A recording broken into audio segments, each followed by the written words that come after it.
पंतप्रधान नरेंद्र मोदींच्याच राज्यामध्ये 3 सभा होत आहेत। माळशिरस, धाराशिव आणि लातूरमध्ये त्यांच्या 3 सभा आहेत।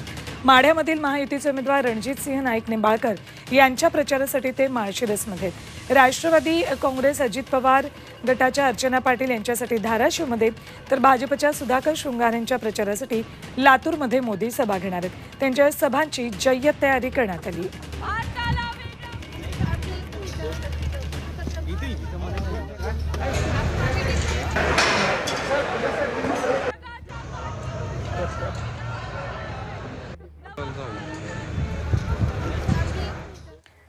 तर थेट जाऊयात आपण माढ्यामध्ये। पंतप्रधान मोदींची आजची पहिली सभा माळशिरसमध्ये होती। आमचे प्रतिनिधी सचिन कसबे यांच्याकडून जाणून घेऊयात या सभेविषयी। सचिन, कशा प्रकारे इथे शक्ती प्रदर्शन केले जाणार आहे?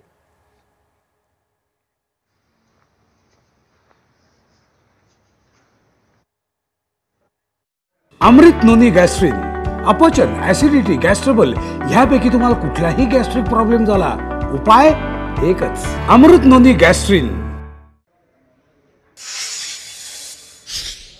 पंतप्रधान नरेंद्र मोदी सलग दुसऱ्या दिवशी भाजप उमेदवाराच्या प्रचारासाठी सोलापूर जिल्ह्यामध्ये आहेत।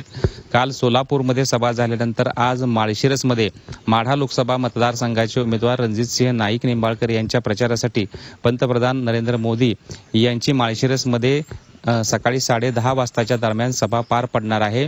या सभेच्या दरम्यान भाजपकडून मोठं शक्ती प्रदर्शन केलं जाणार आहे, कारण मोहिते पाटील हे भाजपमधून बाहेर पडल्यानंतर माढा लोकसभा मतदारसंघ जिंकण्यासाठी भाजपनं मोठी कंबर कसल्याचं दिसत आहे आणि त्यामुळे आज माळशिरसमध्ये भाजपकडून मोठं शक्ती प्रदर्शन होण्याची शक्यता आहे।